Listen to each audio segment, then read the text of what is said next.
سرخط گزارش‌های مهم برنامه امشب تلویزیون آشنا صدای امریکا. نشست هیئت مذاکره کننده افغانستان با طالبان در دوحه همزمان با ادامه جنگ در ولایات مختلف افغانستان. جو بایدن نخستین سفرش را به عنوان رئیس جمهور ایالات متحده به انگلستان آغاز کرد. و نقاشی‌ها در دیوارهای شهر کابل برای آگاهی دهی از اضرار مواد مخدر.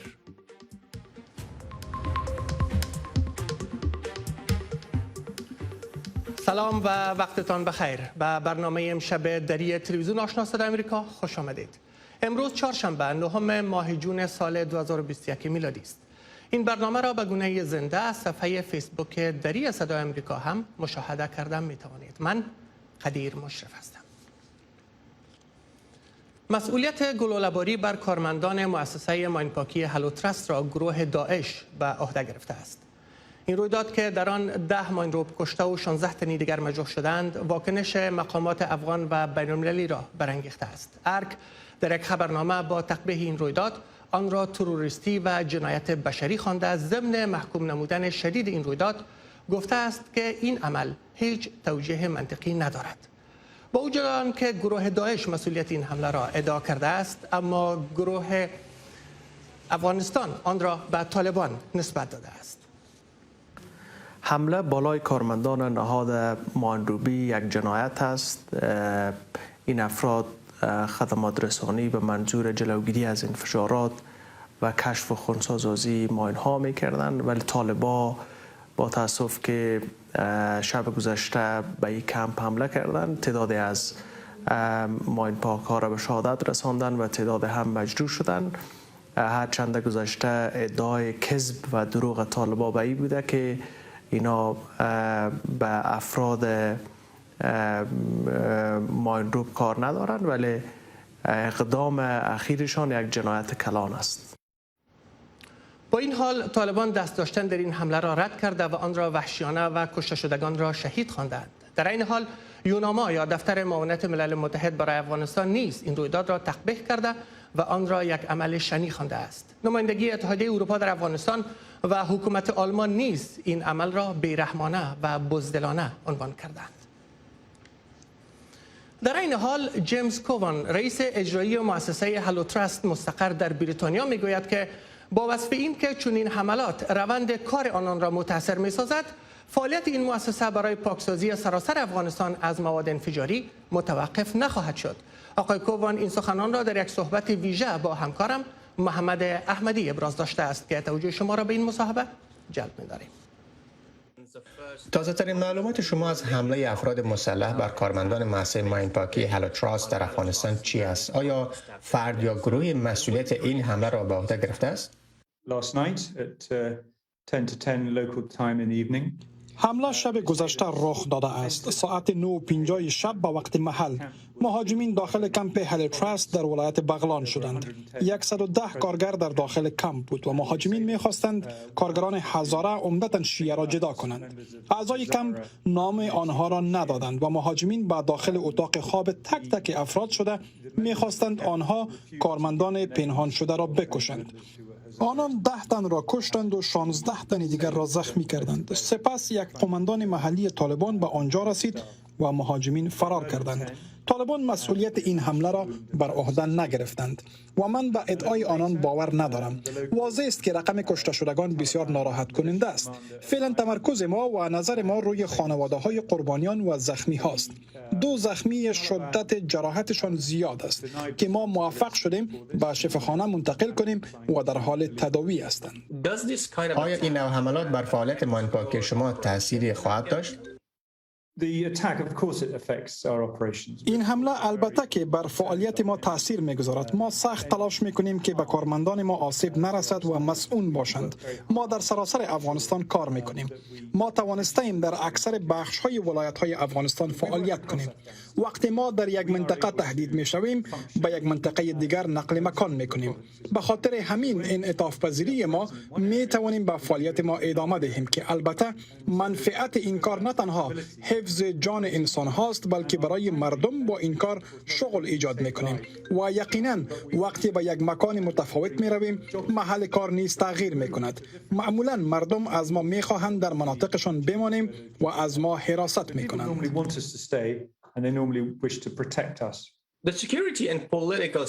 وضعیت افغانستان با حملات شدید طالبان در سراسر یک کشور تشدید یافته و در این حال مذاکرات صلح ادامه دارد. در صورتی که طالبان از لحاظ نظامی و سیاسی قدرت را در این کشور به دست بگیرند، تصمیم شما در مورد ادامه فعالیتتان چی است؟ هلو تراست یک سازمان خیریه است. ما برای خدمت به مردم افغانستان هستیم و به حکومت آن کشور احترام داریم. ما فعالیت را در سال 1988 در افغانستان آغاز کردیم. در زمان جنگ داخلی حضور داشتیم. در زمان حاکمیت طالبان بودیم و در سالهای بعد از حادثه 11 سپتامبر سال 2001 در افغانستان بودیم. ما به خدمت برای مردم افغانستان ادامه می‌دهیم. واضحاً من امیدوارم که یک حکومت مناسب و دموکراتیک در این کشور برقرار باشد. During over 2 decades of your operation in Afghanistan, طی بیشتر از 2 دهه فعالیت شما در افغانستان، آزمون‌های عمده‌ای که شما باهاش مواجه بودین چی بوده و آیا مشکلات فعلی در افغانستان بیشتر به نسبت گذشته است؟ آزمون ها حالا بزرگتر از گذشته است، هم برای مردم و هم برای کارمندان ما. ما نتوانستیم در ساحات وسیع‌تر افغانستان فعالیت داشته باشیم. کار ما در زمان شوروی سابق عمدتاً روی ماین پاکی متمرکز بود و حالا مشغول پاکسازی مقادیر زیاد از انواع مواد انفجاری هستیم. بنابراین آزمون ها متفاوت است. ما می خواهیم به کارمان ادامه دهیم. هدف ما پاک کردن افغانستان از تمام انواع مواد انفجاری است. ما از کار خود دست نمی‌کشیم. ما نمی‌خواهیم مردم افغانستان را ترک کنیم. ما برای مردم افغانستان در آن کشور هستیم. من اصالتاً از ایرلند شمالی هستم اما در بریتانیا زندگی می‌کنم، اما اکثر کارمندان ما افغان هستند و برای مردم افغانستان کار می‌کنند. جو بایدن رئیس جمهور ایالات متحده آمریکا گفته است که کشورش به حمایت از نیروهای امنیتی و دفاعی افغانستان ادامه خواهد داد. رئیس جمهور بایدن روز سه‌شنبه در نامه‌ای که در مورد وضعیت افغانستان به کنگره ایالات متحده ارسال کرد، همچنین گفت که حمایت واشنگتن از حقوق زنان و دختران افغان ادامه خواهد داشت و واشنگتن کمک‌های بشردوستانه و انکشافی خود را به افغانستان نیز حفظ خواهد کرد. رئیس جمهور بایدن در این نامه نگاشته است که ایالات متحده از مذاکرات صلح بین حکومت افغانستان و گروه طالبان که با همکاری ملل متحد برگزار می شود کاملا حمایت می کند و سایر کشورها در منطقه به ویژه پاکستان می خواهد تا اقدامات بیشتری را به خاطر حمایت از آوردن ثبات در افغانستان انجام دهند. آقای بایدن گفته است که با خروج سربازان آمریکایی از افغانستان، واشنگتن از تهدیدهای دهشت افغانی در افغانستان چشم پوشی نخواهد کرد و به خاطر جلوگیری از ظهور مجدد این تهدیدها، امریکا توانایی‌های خود را در بخش مبارزه با دهشت افغانی در منطقه تنظیم مجدد می‌کند. آقای بایدن همچنین در این نامه تذکر داده است که اجازه نخواهد داد حضور سربازان آمریکایی در افغانستان برگه چانه‌زنی طرف‌های درگیر جنگ در این کشور باشد. در نامه رئیس جمهور ایالات متحده آمده است که واشنگتن حکومت افغانستان و طالبان را به خاطر تعهداتشان مبنی بر اجازه ندادن به دهشت افغانی برای تهدید کردن ایالات متحده نیز پاسخگو قرار خواهد داد. وزارت دفاع ملی افغانستان میگوید که گروه طالبان هیچ ولسوالی را به زور جنگ تصرف نکرده، بلکه نظامیان این کشور به خاطر جلوگیری از تلفات غیر نظامیان عقب نشینی کردند. بر بنیاد گزارش‌ها در 2 ماه گذشته گروه طالبان مرکز نزدیک به 17 ولسوالی را تصرف کردند. گزارش‌ها از افزایش جنگ از سوی طالبان پس از توقف مذاکرات صلح در حال پخش می‌شوند که شام دیروز هیئت‌های دو طرف در قطر نشستی را برگزار کردند و در این نشست هر دو طرف بر سرعت بخشیدن مذاکرات صلح تاکید کردند. جلال میرزاد از کابل گزارش می‌دهد. گروه طالبان با افزایش بی‌پیشینه حمله‌هایشان در 2 ماه گذشته مرکز نزدیک به 17 ولسوالی را تصرف کردند. تصرف این ولسوالی‌ها در آستانه بیرون شدن نیروهای خارجی از این کشور حکومت افغانستان را با موج از انتقادهای تند روبرو ساخته. بعض ساعاتی که فعلا در تصرف دشمن قرار گرفته نشان دهنده قوت دشمن نبوده، بلکه نیروهای امنیتی تان به خاطر جلوگیری از تلفات افراد ملکی از این ساحات عقب نشینی موقتی داشته و با احترام کامل به همه نگرانی‌های بر حق ملت شریف کاملا مطمئن باشید که نیروهای امنیتی تان به خاطر بازپسگیری و سرکوب محکم دشمن در این ساحات برنامه و تدابیر امنیتی جامع خود را دارند و در آینده نه چندان دور همه شما شاهد خواهید بود که وضعیت در این ساحات کاملا تغییر مثبت خواهد کرد. افزایش این جنگ در کنار تلفات بر غیر نظامیان تلفات بر دو طرف نیز وارد کرده. روزانه هم حکومت افغانستان و هم گروه طالبان با پخش اعلامیه‌های از کشته شدن ده‌ها تن سخن می‌زنند. برخی از کارشناسان می‌گویند که حکومت افغانستان باید برای پیروزی این جنگ برنامه درست و جدی را طرح‌ریزی کند. همیشه دولت باید سر قوای امنیتی و دفاعی خود اعتقاد و ایمان داشته باشه. اونا را همیشه اکمال بکنه، به وقت و زمان اکمال بکنه، درست اکمال بکنه، درست خبری بکنه.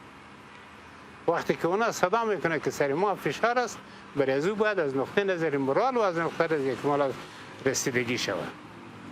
و دیگه مسئله سیوم مسئله ساختن یک پلان محاربه‌ای دقیق است برای پس گرفتن این ولسوالی‌ها. اما باورها این هستند که افزایش جنگ‌ها و حمله‌ها پس از توقف گفتگوهای صلح بار امتیازگیری در میز گفتگوهای صلح دارد.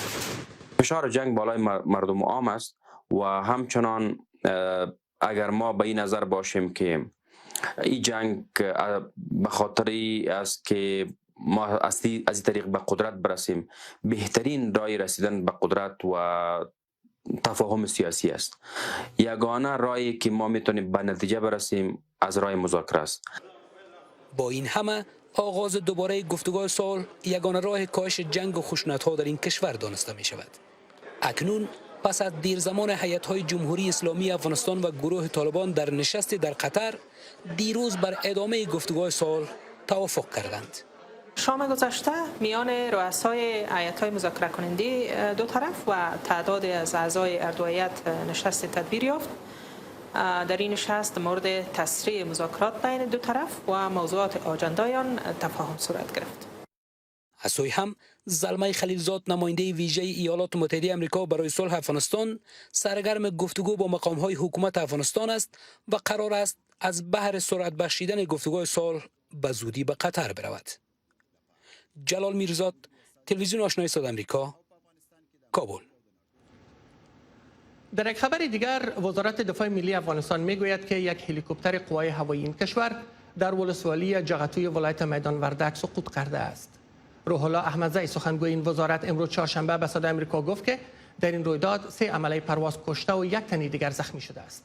آقای احمدزی افزود که این هلیکوپتر نظامی به دلیل مشکلات تکنیکی و فنی سقوط کرده است، اما طالبان مدعی‌اند که این هلیکوپتر که مصروف اکمالات به نیروهای امنیتی مستقر در این ولسوالی بود از سوی جنگجویان این گروه هدف قرار گرفت و سرنگون شد.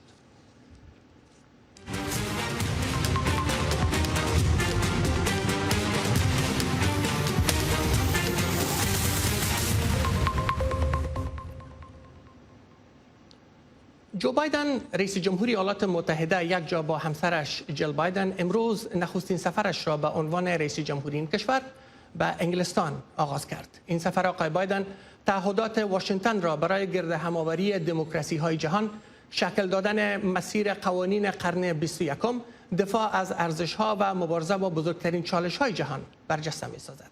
آقای بایدن به خبرنگاران گفت که مأموریت وی این است تا به روسیه و چین واضح سازد که اروپا و ایالات متحده به هم نزدیک و متحدند و 7 کشور بزرگ اقتصادی جهان یا G7 به پیش می رود.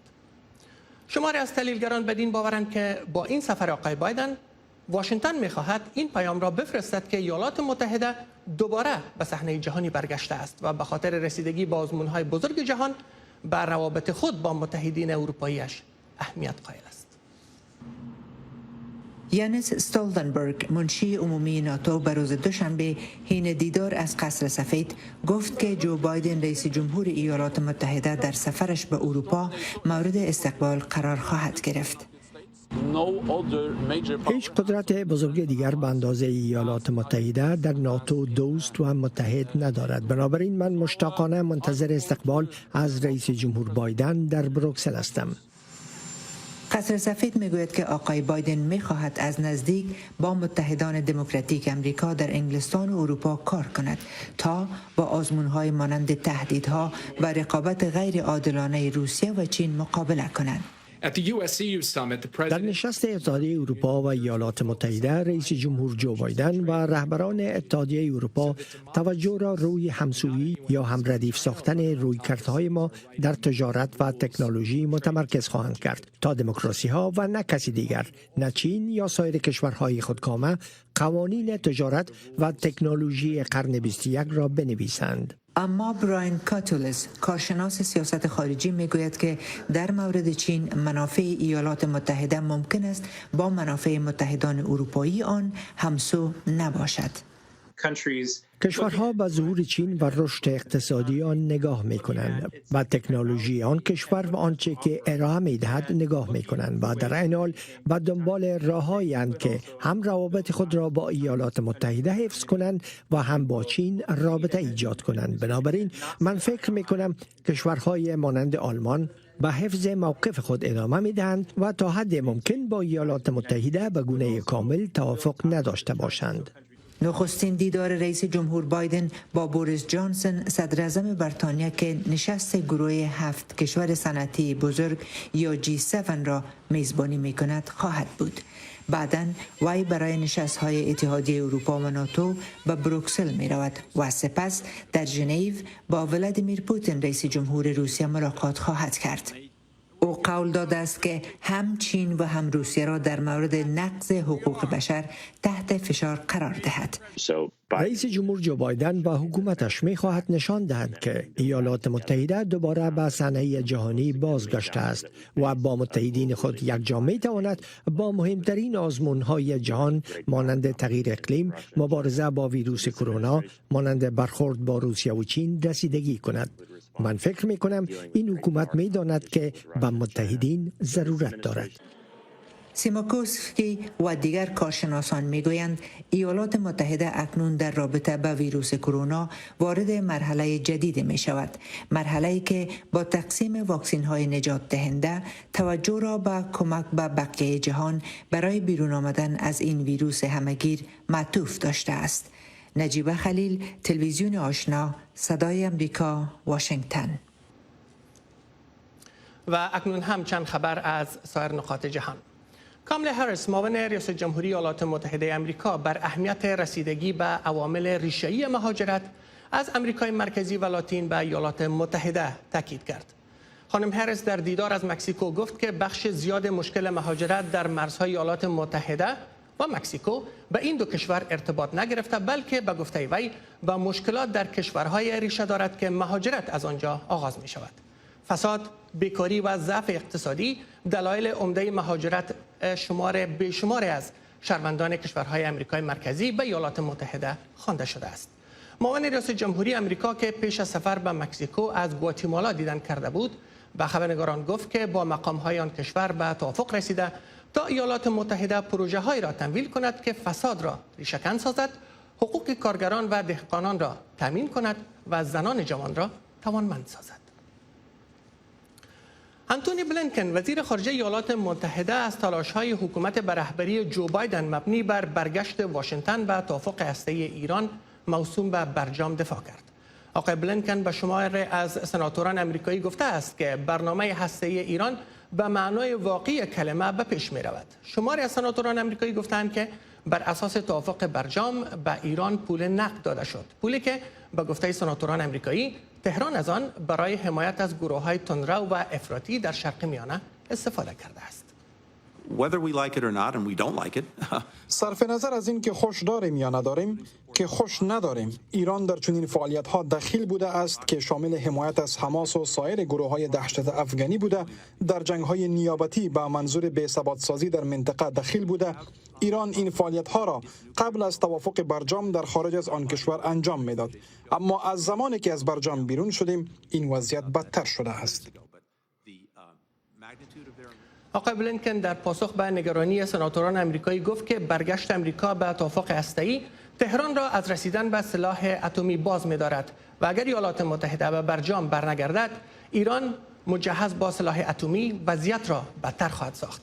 دونالد ترامپ رئیس جمهور پیشین ایالات متحده در ماه می سال 2018 از توافق هسته‌ای ایران بیرون شد و تضییعات شدید اقتصادی را بر تهران وضع کرد.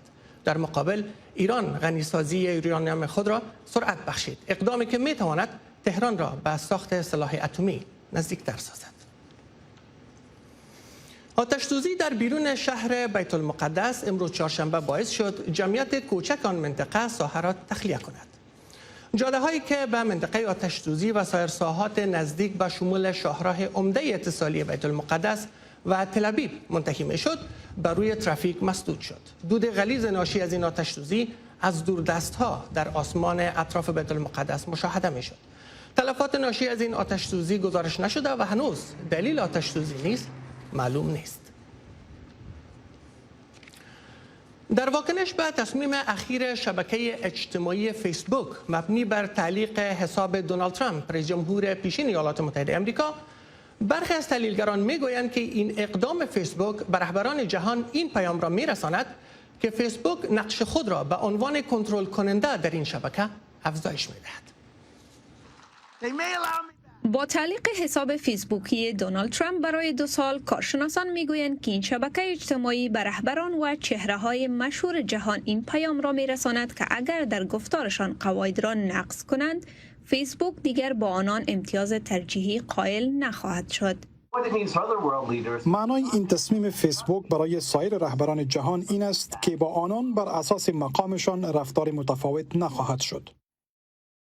همزمان با تعلیق حساب ترامپ، فیسبوک یک روش جدیدی را اتخاذ کرده که بر اساس آن این شبکه به هر آن مطلب نشر شده هر رهبر جهان را رسیدگی خواهد کرد که در تناقض با معیارهای جامعه‌اش قرار داشته باشد. پیش از این فیسبوک مطالب چهره‌های مشهور را در قسمت بالای صفحه قرار میداد، با این دلیل که علاقه عمومی با آن وجود دارد، حتی اگر این مطالب شرایط آن را نقض هم می‌کرد. برخی از منتقدین میگویند که این دستورالعمل‌ها هنوز هم خیلی مبهم بوده و تعلیق 2 ساله حساب ترامپ یک اقدام ناچیز است و می‌افزایند که این پیام را می‌رساند که درب فیسبوک همیشه باز است، حتی برای ناقضان خطرناک. حقیقتی که آنان این را در حد تعلیق قرار می دهند به این معنی است که سایر رهبران جهان که تا حدی خاموشند ممکن فرصت برگشت را داشته باشند. فیسبوک میگوید شخصیت‌های مشهوری که مجدداً به شبکه برمیگردند در صورت تخلف دوباره با مجازات شدید روبرو خواهند شد. این مجازات از تعلیق 1 ماه حسابشان آغاز و تا 2 سال طول خواهد کشید و در صورت تخلف بی‌نهایت جدی ممکن حسابشان برای همیشه مسدود شود. مهم نیست که شما کی هستید. شما می توانید پاپ فرانسیس، رهبر کاتولیک های جهان، ملکه انگلستان و یا رئیس جمهور ایالات متحده باشید، ولی نمی توانید از خدمات ما در حالت تعلیق استفاده کنید و امیدوارم مردم این را درک کنند که این یک اقدام مناسب است.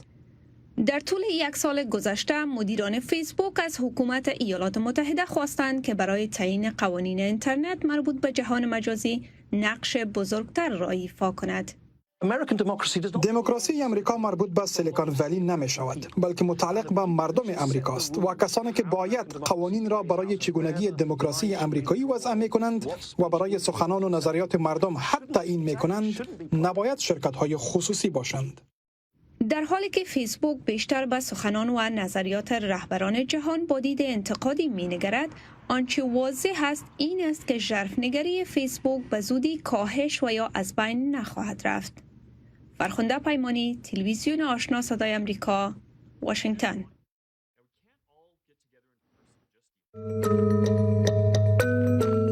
دستانتان را با آب و صابون بشویید و یا حداقل با ضد عفونی کننده دست پاک کنید. شستن دست با صابون و یا هم مایع ضد عفونی کننده حداقل برای 20 ثانیه کمک میکنه هر گونه میکروب و یا هم انتانی که بر روی دست شما وجود داره او را از بین زدن به چشمان، بینی و و دهن اجتناب کنید. دستان ما در طول روز با سطوح مختلف و با اشیاء مختلف در تماس میباشیم و اگر این دستای ما ملوث میشه با ویروس کرونا، این ویروس میتونه که از طریق بینی و چشم و دهن ما داخل وجود ما شود و خدا نخواسته مریض شوید. هنگام بینی زدن و یا هم سرفه، بازوی خود را در مقابل بینی و دهان خود قرار دهید و یا هم از دستمال‌های کاغذی یک بار مصرف استفاده کنید و بعد از استفاده از آن را به زباله‌دانی بیاندازید. شما بیننده برنامه دری تلویزیون آشنا صدای آمریکا هستید. شماری از جوانان به خاطر آگاهی بیشتر مردم از اضرار مواد مخدر در دیوارهای شهر کابل نقاشی کردند. در این نقاشی ها آمار زنان، مردان و کودکان معتاد آغشته به مواد مخدر به تصویر کشیده شده است. نقاشان این تصاویر میگویند که خانواده ها باید در مورد بالا رفتن ارقام افراد آلوده به اعتیاد باخبر باشند تا جلو جوانان دیگر از ابتلا به این عمل گرفته شود. معصومه بهار گزارش می‌دهد. شماری از نقاشان برای آگاهی مردم در مورد اضرار مواد مخدر و جلوگیری از آلوده شدن به مواد مخدر روی دیوارهای شهر کابل نقاشی کردند. این نقاشی ها بیشتر در نقاط پر ازدحام شهر ترسیم شدند تا مردم با دیدن آنها در مورد اضرار مواد مخدر آگاه شوند. ما از طریق نقاشی بعض اهداف را داریم که بتانیم مواد مخدر را کاهش بدهیم، استفاده شه بین مردم و دقیقاً ما تا فعلا 5 نقاشی در کابل داشتیم که او 4 نقاشی در رابطه به این بود که چه قسم همی استفاده مواد مخدر را بین مردم افغانستان کم کرده بتانیم کاهش بدهیم. در این نقاشی ها در کنار ارقام افراد آغشته به مواد مخدر در مورد کشت بدیل مواد مخدر نقاشی شده است تا مردم و دهاقین دست از کشت کوکنار برداشته و به کشت بدیل روی بیاورند. پروسه را به خاطر نقاشی که پیام هایی که توسط سخن هایی که گفته نمیشه توسط نقاشی در روی دیوارا میخوایم به مردم رسانیم. میشه و موثریتش دری است که مردم عام میتونن هم تعدادی که با سواد هستند متنش بخوانند و تعدادی که از نعمت سواد بهره مند نیستند با دیدن تصاویر که خودشان صحبت میکنند، تصاویر هنری است، به پیام کار هنری که ما میخوایم به اونا منتقل کنیم برسه. معتادانی که در نقاط پر رفت آمد شهر کابل زندگی می کنند و در مکانهای عمومی به صورت آزادانه مواد مخدر مصرف می کنند می گویند که هیچ مکان مشخص برای زندگی ندارند و ناگزیر هستند تا در میان مردم مواد مصرف کنند. جای نداشتم، پیش پودریا بودم دیگه. پیش پودریا بودم دیگه، مجبور شدم من استفاده کنم دیگه. شبا پیش اینا بغل دستی همینا خواه میکردم در سرک دیگه، مجبور شدم استفاده کنم. این نقاشی ها در چندین ولایت افغانستان مانند ننگرهار، نیمروز، هلمند و بلخ نیز ترسیم شده تا مردم در مورد اضرار مواد مخدر و کشت کوکنار آگاهی حاصل نمایند. معصومه بهار، تلویزیون آشنا صدای آمریکا، کابل.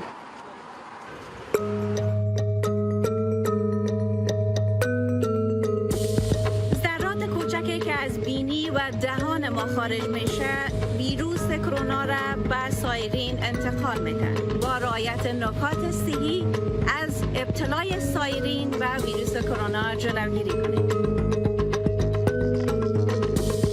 و دیگران نزدیک نشین، فاصله 2 متر مراعات کنید و کسایی که سرفه میکنن از اونها دور باشید. اگر افرادی که سرفه میکنن و یا هم عطسه میزنن شما با اونا نزدیک میشن، احتمال داره که اونا ویروس به فضا پراکنده کرده باشن و شما او رو تنفس بکنن و مریض شن. قبل از پوشیدن ماسک روی دهن و بینی فراموش نکنید. دستان خود را با آب و صابون بشویید یا اینکه با مواد ضد عفونی پاک نمایید. بین ماسک و صورتتان فاصله نباشد و خالیگاه نداشته باشد. دستتان برای ماسک نزنید و اگر دستتان به ماسک خورد با آب و صابون دستتان هم بشویید. بینندگان گرامی، این بود داشته های این برنامه دری تلویزیون آشنای صدا امریکا. اما پای تلویزیون هایتان باشین. همکارم شایسته سعادت لامی برنامه پشتو را برای شما پیشکش میکنه. شایسته جان. قدرمن ډاکټر صاحب مشرف له تاسو نه د زړه له کومې مننه کوم. مهم خبرونه اوس تاسو په خپرونه کې او موږ به هم کوښښ وکړو چې په خپل وار قدرمن لیدونکي له ځانه سره وساتو. په لغمان کې پیښه او همدارنګه په دوحې کې د بین الافغاني مذاکرات